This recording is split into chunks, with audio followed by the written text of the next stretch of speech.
तो हम इस वीडियो में डिस्कस करेंगे समास। तो हमारे बेटा जैसे एग्ज़ाम में 4 नंबर के समास आने वाले हैं, तो समास हमारा होता क्या है? सम प्लस आस, यानी कि जब दो शब्द बेटा परस्पर निकट आते हैं और वो दोनों शब्द मिलकर एक नए शब्द का निर्माण करते हैं, तो वो हमारा समास कहलाता है। और समास को हम बोलते हैं बेटा उसका छोटा रूप। ठीक है, समास का अर्थ होता है संक्षिप्त करना, किसी चीज़ को छोटा रूप देना। यानी कि जैसे दो शब्दों को जोड़कर जब एक नया शब्द बनता है, तो उसके बीच में जो कारक चिन्ह होते हैं उनका हमारा लोप हो जाता है और एक छोटा शब्द वहाँ पर बन जाता है, तो उसको हम बोलते हैं समास। जैसे दो या दो से अधिक शब्द अपने बीच की विभक्तियों का लोप कर जो छोटा रूप बनाते हैं उसे समास, सामासिक शब्द या समस्त पद कहते हैं। कई बार वो ये भी पूछ लेता है बेटा जैसे सामासिक शब्द क्या होता है? तो सामासिक शब्द हमारा क्या होता है बेटा, जो समास विग्रह करने के लिए हमें जो शब्द बनता है, शब्द मिलता है समास विग्रह करने के लिए, तो वो हमारा सामासिक शब्द होता है। दो शब्दों से मिलकर जो नया शब्द बनता है उसको बोलते हैं सामासिक शब्द या समस्त पद। अब जैसे इसने यहाँ पर आपके समक्ष उदाहरण दे रखा, जैसे राजा का पुत्र। अब यहाँ पर राजा का पुत्र, बीच में कारक चिन्ह लगा हुआ है, तो का उसका हमारा लोप हो जाता है राजपुत्र। उसका छोटा रूप आपके समक्ष प्रस्तुत है, तो बेटा वही छोटा रूप आपका समास कहलाता है। ठीक है, इसी को हम बोलते हैं बेटा सामासिक शब्द। जैसे राजपुत्र है, विद्यालय है, मेघालय है, यथाशक्ति है, नील कमल है, ये आपके सामासिक शब्द हैं। क्यों? क्योंकि यही हमारा छोटा रूप बनता है। जब हम इसको अलग अलग करते हैं तो बेटा वो अलग करने की जो प्रक्रिया है वो आपका कहलाती है समास विग्रह। ठीक है, तो जैसे नेक्स्ट दे रखा है विद्यालय। विद्या के लिए आल्य, आल्य होता है घर, यानी कि विद्या के लिए घर। उसके बाद है मेघ का आल्य, मेघालय, यानी कि मेघों का घर। फिर है यथाशक्ति, शक्ति के अनुसार। नील कमल, नीला है जो कमल। तो बेटा ये इधर हमारा जो रेड अक्षरों में है उसको हम बोलते हैं समास का विग्रह, और जो ब्लू अक्षरों में आपके समक्ष हैं वो हमारे आते हैं सामासिक शब्द या समस्त पद। अब हमारा आता है समस्त पद या सामासिक शब्द क्या होता है? समास के नियमों से निर्मित शब्द सामासिक शब्द कहलाता है। यानी कि बेटा जिसके अंदर समास के नियम हमारे लगते हैं, नियमों से जो शब्द बंधा हुआ होता है वो आपका होता है सामासिक शब्द। इसे समस्त पद भी कहते हैं। समास होने के बाद विभक्तियों के चिन्ह या परसर्ग लुप्त हो जाते हैं। यानी कि बेटा जो सामासिक शब्द होता है उसके अंदर कारक चिन्हों का लोप हो जाता है, जैसे राजपुत्र, माता पिता, विद्यालय। और जब हम इनके अंदर परसर्ग लगाएंगे, परसर्ग आपके होते हैं कारक चिन्ह, जैसे का, राजपुत्र, राजा का पुत्र। फिर है माता पिता, माता और पिता, विद्यालय, विद्या के लिए आल्य। ठीक है, तो हम इनके अंदर ये कारक चिन्ह लगा सकते हैं, लेकिन कारक चिन्ह लगने पर ये बन जाता है हमारा समास का विग्रह। और जब ये कारक चिन्ह लुप्त हो जाते हैं तो वो हमारा बन जाता है सामासिक शब्द। ठीक है, या समस्त पद। नेक्स्ट आता है समास विग्रह। सामासिक शब्द या समस्त पद को उसके विभिन्न पदों एवं विभक्तियों सहित पृथक करने की क्रिया को समास विग्रह कहते हैं। यानी कि बेटा जब उनके अंदर हम कारक चिन्हों को लगाते हैं और कारक चिन्ह लगाकर जब हम उन दोनों पदों को अलग अलग करते हैं तो वो अलग करने की प्रक्रिया आपका समास विग्रह कहलाती है। जैसे एग्जाम्पल हमारे वही हैं, राजा का पुत्र, माता और पिता, विद्या के लिए आल्य। उसके बाद है पूर्व पद और उत्तर पद। पूर्व पद और उत्तर पद हमारा क्या होता है? समास में दो पद होते हैं। ठीक है, और जब कोई भी बेटा शब्द वाक्य में प्रयोग हो जाता है तो वो शब्द शब्द ना रहकर पद बन जाता है। तो इसीलिए यहाँ पर बोला गया है समास में दो पद होते हैं, पूर्व पद और उत्तर पद। ठीक है, पहले को हम पूर्व पद बोलते हैं और दूसरे को हम बोलते हैं उत्तर पद। जैसे गंगा जल, इसमें गंगा आपका पूर्व पद है और जल आपका उत्तर पद है। इसी तरह से पुस्तकालय है, इसमें पुस्तक आपका पूर्व पद है और आल्य आपका उत्तर पद है। फिर हमारे आते हैं बेटा समास के भेद। अगर हम समास के भेदों की बात करें तो बेटा मैंने आपको जैसे क्लास में भी बताया था कि अभी जो समास के मूल भेद की अगर हम बात करते हैं तो आपके होते हैं 4।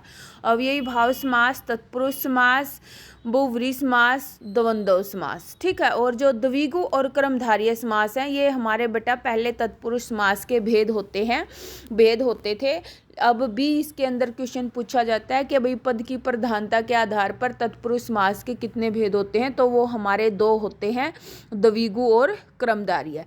लेकिन आजकल जो हमारे समास के भेद हैं बेटा सामान्यतः हिंदी में 6 भेद हमारे समास के बन गई हैं। ओके। 4 का कैसे ऑप्शन पूछेगा आपसे, मूल भेद अगर पूछेगा तो 4 बेटा, सामान्य पूछता है तो 6। अब इसके अंदर हमारा समास लेते हैं हम तत्पुरुष समास। तत्पुरुष समास बेटा हमारा क्या होता है, उसकी पहचान कहें हम या उसकी परिभाषा कहें। ठीक है। तो देखिए जिस समास का दूसरा पद प्रधान होता है उसे तत्पुरुष समास कहते हैं। तत् होता है बेटा बाद का पुरुष, जो बाद का पद होता है वो उसके अंदर प्रधान होता है, और बाद का पद कौन सा होता है हमारा दूसरा। और तत्पुरुष समास में क्या होता है, कारक चिन्हों का प्रयोग होता है। ठीक है। कारक चिन्ह लगा करके हम दोनों शब्दों को अलग अलग करते हैं, और कारक चिन्हों के आधार पर तत्पुरुष समास के बेटा 6 भेद होते हैं। वैसे तो हमारे कारक हिंदी में 8 होते हैं, लेकिन समास में हमारे 6 कारक होते हैं। फर्स्ट और लास्ट की विभक्ति को छोड़ के जो बीच वाली 6 होती हैं, यानी कि कर्ता और बेटा संबोधन को छोड़ के बाकी कर्म, कर्ण, संप्रदान, अपादान, संबंध और अधिकरण, ये हमारे तत्पुरुष समास के कारक चिन्हों के आधार पर भेद होते हैं।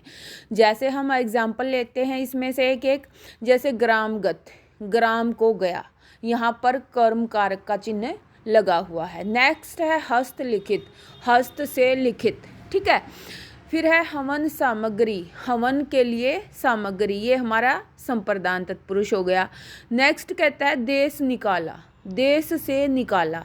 नेक्स्ट कहता है राजमाता, राजा की माता, ये हमारा संबंध तत्पुरुष हो गया।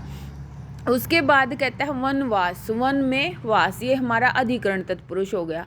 अब आप देखते हैं कि बेटा आपका जो कर्ण कारक है और जो आपका अपादान कारक है उसमें से चिन्ह का प्रयोग होता है, तो उनको हम अलग अलग पहचान कैसे करेंगे। अगर दोनों शब्दों के बीच में बेटा संबंध दर्शाया जाएगा, जैसे हस्तलिखित, लिखने का कार्य किससे हुआ, हाथ से, तो वहाँ आपका होता है बेटा कर्ण कारक, जो क्रिया को करने के लिए साधन के तौर पर प्रयोग किया जाता है। ठीक है। लिखने की क्रिया की गई, किससे करी गई, हाथ से, तो वो आपका बन जाएगा कर्ण तत्पुरुष। और अपादान होता है बेटा जुदाई, यानी कि एक शब्द का दूसरे शब्द से बेटा जुदाव, अलगाव होगा वहाँ पर। ठीक है।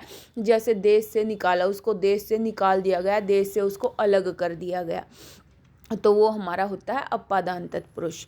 नेक्स्ट कहता है अव्ययी भाव समास। अव्ययी भाव समास जैसा इसका नाम ही है अव्यय, यानी कि इसके अंदर बेटा जो पूर्व पद होता है वो हमारा या तो अव्यय होता है या हमारा उपसर्ग होता है। ठीक है। और अव्यय हमारे क्या होते हैं, जिनके ऊपर लिंग, वचन, कारक आदि का कोई प्रभाव ना पड़े, यानी कि बेटा ना तो वो लिंग के अनुसार परिवर्तित होते हैं, ना वचन के अनुसार, ना कारक के अनुसार, ना काल के अनुसार, वो अपरिवर्तित शब्द होते हैं, उनको हम बोलते हैं अव्यय। और इस समास में बेटा पूर्व पद ही प्रधान होता है, यानी कि पूर्व पद की प्रधानता रहती है। अब इसके एग्जाम्पल देखिए, जैसे हमारा दे रखा है यथाशक्ति, इसके अंदर यथा हमारा क्या है बेटा, उपसर्ग लगा हुआ है। यथा कर्म, प्रतिदिन, भरपेट, रातों रात, घर घर, ये हमारे सारे के सारे इसके अंदर बेटा उपसर्ग लगे हुए हैं। जैसे ए, आ, अनु, प्रति, हर, भर, नि, निर, यथा, यावत आदि उपसर्गों का बोध होता है। यथाशक्ति, शक्ति के अनुसार। यथा कर्म, कर्म के अनुसार। प्रतिदिन, प्रत्येक दिन या हर एक दिन भी लिख सकते हैं हम इसको। भरपेट, पेट भरकर। रातों रात, रात ही रात। घर घर, प्रत्येक घर या घर ही घर। ओके। नेक्स्ट हमारा आता है बेटा तत्पुरुष समास। ठीक है। तत्पुरुष समास हम पहले भी कर चुके हैं, ओके। और ये अविभाव समास भी, ये पेज आपका दोबारा से लग गया है, ठीक है। तो बेटा ये हम रिवाइज कर चुके हैं। तत्पुरुष होता है उसके बाद का पद, यानी कि इसके अंदर उत्तर पद की प्रधानता होती है, कारक चिन्हों का प्रयोग होता है। अव्ययीभाव समास के अंदर बेटा पहला पद अव्यय होता है। अव्यय हमारे होते हैं अविकारी, जिनके ऊपर लिंग वचन कारक आदि का कोई प्रभाव नहीं पड़ता, ठीक है। उसके बाद नेक्स्ट है बेटा हमारा द्विगु समास। द्विगु समास हमारा क्या होता है, जिसके अंदर पूर्व पद हमारा क्या होता है बेटा, संख्यावाची होता है और उत्तर पद ही इसके अंदर प्रधान होता है, ठीक है। और ये एक समूह का बोध कराता है। जैसे हम बात करें पंचवटी, सप्ताह है, चौराहा, नवरात्र, शताब्दी, ठीक है। शताब्दी 100 वर्षों का समूह, नवरात्र 9 रात्रों का समाहार समूह, चौराहा 4 राहों का समूह, सप्ताह होता है बेटा 7 दिनों का समूह और पंचवटी होता है 5 वटों का समूह। अब ये इधर हमारे ब्लू जो कलर में जो शब्द लिखे गए हैं वो आपके हैं सामासिक शब्द, और जो आपके ब्लैक कलर में है वो है समास का विग्रह।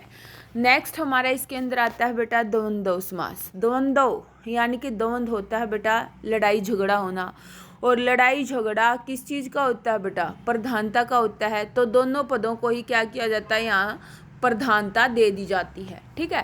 तो द्वंद्व समास में दोनों पद प्रधान होते हैं और बीच में और अथवा या शब्द का लोप होता है, ठीक है। जब हम विग्रह करते हैं तो उनका प्रयोग होता है, वहाँ द्वंद्व समास होता है। और ज़्यादातर बेटा ये आपका विलोम शब्दों का जोड़ा होता है और ज़्यादातर योजक चिन्ह का प्रयोग होता है, लेकिन कई बार योजक चिन्ह नहीं भी लगता।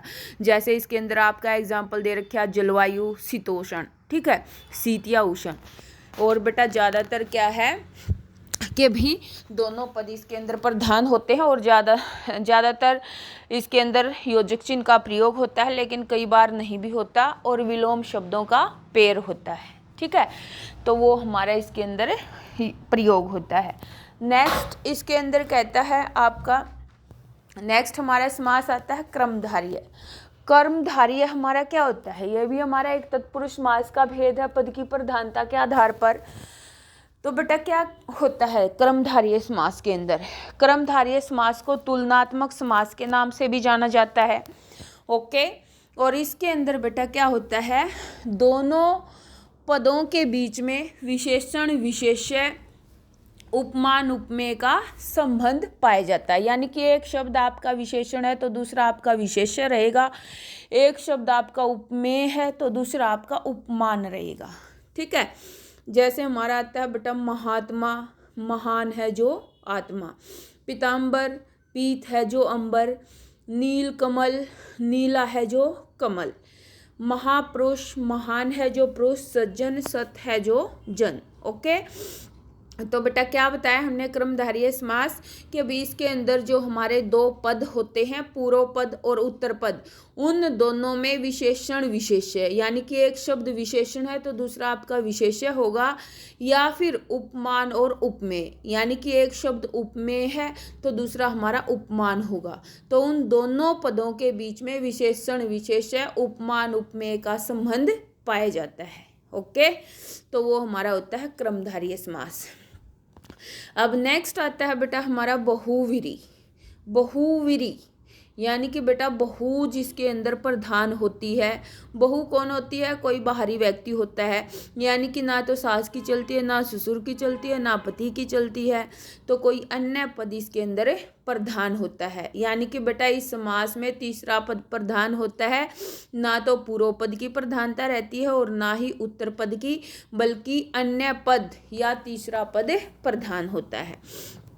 और ज़्यादातर बेटा क्या होता है, इसके अंदर जितने भी देवी देवताओं के हमारे जो पर्यायवाची होते हैं वो सभी इस समास के उदाहरण होते हैं, ठीक है। या हम जिनको ये कहें कि भी जो हमारे योग रूढ़ शब्द जो होते हैं वो भी हमारे बहुव्रीहि समास के उदाहरण होते हैं। जैसे चारपाई, चार पायों वाली, एक तो हम कहें चार पायों का समूह, जहाँ पर समूह बनेगा वो आपका द्विगु आ जाएगा, लेकिन बेटा चार पायों वाली चारपाई, ठीक है, चारपाई केवल खाट के लिए प्रयोग होता है। यानी कि योग रूढ़ क्या होता है, जो किसी विशेष अर्थ के लिए रूढ़ हो जाते हैं, जाने जाते हैं। ओके, वो हमारे होते हैं योग रूढ़। तो जितने भी योग रूढ़ शब्द हैं वो भी हमारे बहुव्रीहि समास के उदाहरण होते हैं। और जितने भी देवी देवताओं के बेटा पर्यायवाची होते हैं वो भी हमारे बहुव्रीहि समास होते हैं। जैसे इसके अंदर दे रखा दशानन, 10 हैं आनंद जिसके, रावण, लंबोदर लंबा है उदर जिसका, त्रिनेत्र 3 है नेत्र जिसके, चतुरानन 4 हैं आनंद जिसके, आनंद होता है बेटा मुख, वीणा पाणी, पाणी होता है बेटा हाथ में, वीणा है हाथ में जिसके, सरस्वती देवी, चंद्र शेखर, शेखर होता है बेटा मस्तिष्क, चंद्र है जिसके शिखर पर, मस्तिष्क पर, वो कौन है, शिव भगवान। ओके, तो बेटा जैसे रावण अगर हम 10 आननों का समूह लिखेंगे तो आपका बन जाएगा बेटा द्विगु समास। ओके, फिर इसके अंदर जैसे पीताम्बर आता है, अगर हम पीताम्बर को लिखें बेटा पीत है जो अंबर, तो आपका क्रमधारय समास बन जाएगा। अगर हम लिखें पीले कपड़ों वाला तो आपका बन जाएगा बहुव्रीहि समास। ओके, समास का नामकरण बेटा आपके विग्रह के ऊपर डिपेंड करेगा, आप क्या विग्रह उसका करते हैं। नेक्स्ट बेटा हम रिवीजन के तौर पर ले लेते हैं फिर एक बार। देखिए, समास हमारा क्या होता है, 2 या 2 से अधिक शब्दों के मेल से जो नया शब्द बनता है उसे समस्त पद कहते हैं। इस मेल की प्रक्रिया को समास कहते हैं। और समास होने पर बीच की विभक्तियां शब्दों और तथा आदि अवयवों का लोप हो जाता है। जैसे गंगा जल, गंगा का जल, ठीक है। यानी कि समास का क्या अर्थ होता है बेटा, संक्षिप्त करना किसी चीज को, संक्षिप्तीकरण। समस्त पद और उत्तर पद, समास में 2 पद होते हैं, एक को हम पूर्व पद के नाम से जानते हैं तो दूसरे को हम उत्तर पद के नाम से जानते हैं। ओके, नेक्स्ट समास विग्रह, जब 2 शब्दों को अलग करने की जो प्रक्रिया होती है वो हमारा होता है बेटा समास का विग्रह। अब अविभाव समास आता है, जिस समास में पूर्व पद पहला पद अव्यय या उपसर्ग होता है, जैसे यथामति, आमर, ठीक है। तो बेटा फिर हमारा तत्पुरुष समास, जिस समास का उत्तर पद प्रधान हो और पूर्व पद गौण हो तो वो हमारा तत्पुरुष समास होता है। इसके अंदर कारक चिन्हों का प्रयोग होता है। ओके, द्वंद्व समास में बेटा दोनों पद प्रधान होते हैं। और बहुव्रीहि समास में क्या होता है बेटा, अन्य पद की प्रधानता होती है, यानी कि दोनों पद अप्रधान होते हैं, ना तो पूर्व पद प्रधान होता है और ना ही उत्तर पद होता है। तो बेटा ये हमारे मुख्य भेद हैं समास के 4, वही आपके दे रखे हैं इधर। समास के भेद में 4 हमारे मूल भेद, जिसको हम बोलते हैं अव्ययी भाव समास, तत्पुरुष समास, द्वंद्व समास और बहुव्रीहि समास। अब हम इनकी डिटेल ले लेते हैं बेटा। अव्ययी भाव समास में जो पूर्व पद होता है वो आपका अव्यय या उपसर्ग होता है, ठीक है। और इसके अंदर क्या होता है बेटा, विभक्ति चिन्ह नहीं लगाए जाते अव्यय या उपसर्ग के साथ। जैसे हर रोज, पेट भर, यथा कर्म, यथा विधि, यथा शक्ति, आजीवन, जीवन भर, यथा सामर्थ्य, सामर्थ्य के अनुसार। ज़्यादातर एग्जाम्पल हमने पहले भी किए थे, अब भी कर रहे हैं। अब आते हैं बेटा तत्पुरुष समास के प्रकार, किसके आधार पर, कारक चिन्हों के आधार पर, ठीक है। विग्रह में जो कारक प्रकट होता है उसी के आधार पर उसका नामकरण भी कर लिया जाता है। जैसे कर्म तत्पुरुष, कर्ण तत्पुरुष, संप्रदान तत्पुरुष, अपादान तत्पुरुष, संबंध तत्पुरुष और अधिकरण तत्पुरुष। जैसे क्रम तत्पुरुष के अंदर एग्जाम्पल आपका आ जाएगा गिरह कट, गिरह को काटने वाला, गिरह होती है बेटा जेब, इसको हम पॉकेट मार भी कह सकते हैं, जेब कतरा भी कह सकते हैं। कर्ण तत्पुरुष के अंदर एग्जाम्पल ले हम मन चाहा, मन से चाहा, यानी कि जो क्रिया बेटा हमारी किसी साधन से पूर्ण होती है। चाहना, किससे चाहना, मन से चाहना, यानी कि दोनों शब्दों में बेटा संबंध पाया जाएगा, वो आपका होता है कर्ण तत्पुरुष। से चिन्ह आपका कर्ण के अंदर भी लगता है, अपादान के अंदर, लेकिन अपादान में होती है बेटा जुदाई। ओके, संप्रदान के अंदर चिन्ह आपका आता है के लिए, जैसे रसोई घर, रसोई के लिए घर। फिर अपादान तत्पुरुष से चिन्ह का प्रयोग, देश निकाला, देश से निकाला। संबंध तत्पुरुष गंगा जल, गंगा का जल। अधिकरण तत्पुरुष के अंदर एग्जाम्पल ले हम, में पर का चिन्ह का प्रयोग होता है, नगरवास, नगर में वास। उसके बाद हमारा आता है बेटा तत्पुरुष समास के अन्य भी प्रकार होते हैं, जैसे नयन तत्पुरुष। नयन तत्पुरुष के अंदर क्या होता है, पहला पद हमारा निषेधवाचक होता है उसके अंदर, ठीक है, यानी कि नकारात्मकता का अभाव होता है, जैसे असभ्य, नैसभ्य, अनादि, न आदि, अनंत, न अनंत, असंभव, न संभव। क्रमधारीय समास जिस समास का पूर्व पद प्रधान हो और पूर्व पद व उत्तर पद में किसका संबंध हो बेटा, विशेषण, विशेष्य या फिर उपमान और उपमेय का संबंध होता है। ओके, वहां पर आपका होता है क्रमधारीय समास। जैसे देह लता, देह रूपी लता, नील कमल, नीला है जो कमल, सज्जन, सत है जो जन, नरसी है, नरों में सी है के समान या नर है जो सी है, पीताम्बर, पीता, पीला है जो अंबर, दही बड़ा, दही में डूबा है जो।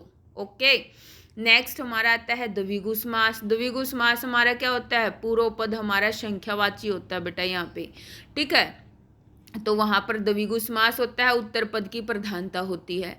जैसे त्रिलोक, तीन लोकों का समूह, नवग्रह, नौ ग्रहों का समूह, नवरात्र, नौ रात्रियों का समूह, अठन्नी, आठ आनों का समूह। त्रिलोकी, त्रिलोकी के अंदर हमारा समास बन सकता है बेटा बहुरी, तीन लोकों का स्वामी, यानी कि अन्य पद की प्रधानता। जैसे अब इसके अंदर त्रिलोक लिखा हुआ, तीन लोकों का समूह, लेकिन त्रिलोक की हमारा शिव जी का पर्यायवाची है बेटा, ठीक है, तो वो आपका विशेष है, वो आपका बहुरी में जाएगा। तो कुछ एग्जाम्पल हमारे द्विगु में और बहुरी में होते हैं, तो कुछ एग्जाम्पल ऐसे भी होते हैं जो बेटा क्रमधारीय और बहुरी में होते हैं। तो जैसा आप उनका विग्रह करोगे वैसा ही आपको उनका नामकरण करना पड़ेगा। नेक्स्ट आपका आता है बेटा द्वंद्व। द्वंद्व समास में दोनों पद प्रधान होते हैं। द्वंद्व होता है झगड़ा, झगड़ा किसका, प्रधानता का, तो बेटा इसके अंदर दोनों पदों को प्रधानता दे दी जाती है। और दोनों पदों को अलग करते समय हम क्या लगाएंगे, या तो और अथवा या भी इसके अंदर प्रयोग कर सकते हैं। और विलोम शब्दों का बेटा जोड़ा होता है ये, और इसके अंदर ज़्यादातर योजक चिन्ह का प्रयोग होता है, लेकिन सभी उदाहरणों में नहीं होता, ज़्यादातर होता है, ठीक है। जैसे पाप पुण्य, सीताराम, ऊंच नीच, अंजल, खरा खोटा, राधा कृष्ण, सभी में और लगाया हुआ है। पाप और पुण्य, राम और सीता, ऊंच और नीच, अन और जल, खरा और खोटा, राधा और कृष्ण। जैसे जलवायु आती है, जल और वायु, तो उसके बीच में योजक चिन्ह नहीं लगता। शीतोष्ण, शीत और उष्ण, ठीक है। हरि शंकर, हरि और शंकर। धर्मात्मा, धर्म और धर्माधर्म, धर्म और अधर्म, तो इनमें हमारा योजक नहीं भी लगता। नेक्स्ट हमारा बेटा बहुव्रीहि समास। बहुव्रीहि समास में क्या होता है, अन्य पद की प्रधानता होती है, ठीक है, तो इसके अंदर कोई भी पद प्रधान नहीं होता और किसी विशेष व्यक्ति की तरफ, वस्तु की तरफ या घटना की तरफ इशारा करता है, वो हमारा होता है बहुव्रीहि समास। जैसे नीलकंठ, नीला है जिसका कंठ या नीले कंठ वाला, शिव भगवान। सुलोचना, सुंदर है लोचन जिसके, अर्थात कौन थी, मेघनाथ की पत्नी। पीताम्बर, पीला है अंबर जिसका, श्री कृष्ण। लंबोदर, लंबा है उदर जिसका, उदर होता है बेटा पेट, गणेश का। दुरात्मा, बुरी है जो आत्मा, यानी कि कोई दुष्ट मनुष्य होता है बेटा। श्वेतांबर, श्वेत है अंबर जिसके, यानी कि सरस्वती देवी। फिर आता है बेटा अनहोनी, न होने वाली घटना, यानी कि विशेष घटना होती है जो हमारे साथ बिना बताए घटित होती है, वो अनहोनी। लमकना, लंबे कानों वाला, तो प्रॉपर चूहे के लिए प्रयोग किया जाता है। तो इस तरह के बेटा विशेष व्यक्ति या वस्तु की तरफ जब इशारा होता है तो वहाँ पर हमारा होता है बहुव्रीहि समास, ठीक है। इसके अंदर योग रूढ़ शब्दों का प्रयोग होता है। उसके बाद क्रमधारय और बहुव्रीहि में अंतर। जैसे बेटा क्रमधारय में समस्त पद का एक पद दूसरे का विशेषण होता है, इसमें शब्दार्थ प्रधान होता है, जैसे नीलकंठ, नीला कंठ, नीला है जो कंठ। बहुव्रीहि में समस्त पद, दोनों पदों में विशेषण विशेष्य का संबंध नहीं होता और अन्य पद की प्रधानता रहती है। जैसे नीला है कंठ जिसका, शिव भगवान, यानी कि किसी अन्य की तरफ इशारा करते हैं दोनों शब्द मिलकर, तो वो आपका होता है बहुव्रीहि समास। नेक्स्ट फिर हम समास के करते हैं बेटा, जैसे हमने रिवाइज कर लें टॉपिक, ठीक है। अर्थ की दृष्टि से परस्पर स्वतंत्र रखने वाले दो या दो से अधिक शब्दों को मिलाकर नया शब्द जो बनता है वो हमारा समास होता है। समास के हमारे बेटा सामान्यतः 6 भेद होते हैं, मुख्य भेद मूल भेद हमारे 4 होते हैं। फिर हमारा इसके अंदर आ गया समास विग्रह, दो शब्दों को अलग अलग करने की प्रक्रिया हमारा समास का विग्रह कहलाती है। अविभाव समास में पूर्व पद प्रधान होता है, अव्यय या उपसर्ग होता है, ठीक है। जैसे इसके अंदर एग्जाम्पल यथाशक्ति का दे रखा है, तो बेटा यहाँ पर जो यथाशक्ति समस्त पद भी एक अव्यय की भांति काम कर रहा है, ओके। फिर आपका आता है बेटा, इसके उदाहरण दे रखे हैं, जैसे आजन्म, आजीवन, यथामति, निसंदेह, प्रतिदिन। तो बेटा जितने हमारे यहाँ पर एग्जाम्पल आपको दिए गए हैं, इन्हीं एग्जाम्पलों में से मैं भी आपका एग्जाम के अंदर आ जाएगा। प्रतिदिन, हर एक दिन या हर दिन, निसंदेह, संदेह रहित, अविभाव समास दोहराकर। फिर ये आपके बेटा और भी एग्जाम्पल दे रखे हैं, जैसे रातों रात, रात ही रात, साफ साफ, साफ ही साफ या बिल्कुल साफ, एकाएक, एक ही एक, अनेक भी बोल सकते हैं हम इसको, अचानक, गांव गांव, हर गांव या प्रत्येक गांव, हाथों हाथ, हाथ ही हाथ, ठीक है। रातों रात, रात ही रात, इसी तरह हाथों हाथ, हाथ ही हाथ। फिर आपका बेटा तत्पुरुष समास, तत्पुरुष समास में कारक चिन्हों का प्रयोग होता है, उत्तर पद की प्रधानता होती है। तत्पुरुष यानी कि तत् होता है उसके बाद का, पुरुष पद प्रधान होता है बाद का। जैसे मोक्ष प्राप्त, मोक्ष को प्राप्त, कर्म तत्पुरुष है ये। रणभूमि, रण की भूमि, ये हमारा संबंध तत्पुरुष है। फिर कर्मधारी है, दोनों शब्दों के बीच क्या होता है, विशेषण विशेष्य, उपमान और उपमेय का संबंध पाया जाता है। नेक्स्ट आपका बेटा विशेषण विशेष्य का दिखा रखा है इसके अंदर, जैसे पीत वस्त्र, महादेव। फिर उपमान उपमेय के दिखा दिए शब्द, कनक लता, कनक के समान लता, विद्या धन, विद्या रूपी धन, ओके। तुलना की जा रही है यहाँ पर उपमान उपमेय के बीच में, इसीलिए इसको तुलनात्मक समास भी बताया था मैंने आपको, बोला जाता है। द्विगु समास में बेटा पूर्व पद आपका संख्यावाची होता है, जैसे तिरंगा 3 रंगों का समूह, चवन्नी 4 अन्नों का समूह। बहुव्रीहि समास में अन्य पद की प्रधानता होती है, ठीक है, किसी विशेष व्यक्ति, वस्तु, स्थान के बारे में इशारा करता है, ठीक है। जैसे पंकज, पंकजय यानी कि कीचड़ में उत्पन्न होने वाला, यानी कि बेटा कमल के लिए प्रयोग होता है। उसके बाद आपका दे रखा है बेटा के भी इसके अंदर एग्जाम्पल, जितने भी हमारे देवी देवताओं के नाम होते हैं उनके पर्यायवाची जो होते हैं वो हमारे सारे बहुव्रीहि समास के अंदर आते हैं।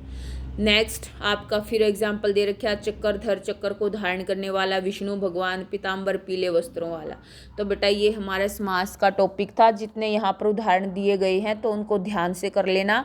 मे बी इन्हीं में से आपको एग्जाम के अंदर मिल जाएगा, क्योंकि सारे के सारे ये इंपॉर्टेंट एग्जाम्पल हैं जो बार बार हमारे कॉम्पिटिटिव एग्जाम में पूछे जाते हैं। तो बेटा उम्मीद करती हूँ आपको ये वीडियो पसंद आई होगी। वीडियो पसंद आए तो बेटा लाइक करें, अपने दोस्तों के साथ शेयर करें, ताकि उनको भी परीक्षा में सफलता मिल सके, उनको भी सहायता मिल सके। चैनल को बेटा सब्सक्राइब करें, वीडियो को लाइक करें, शेयर करें और कमेंट के माध्यम से अपनी प्रतिक्रिया दे करके हमें प्रोत्साहन जरूर करें। जय हिंद, जय भारत।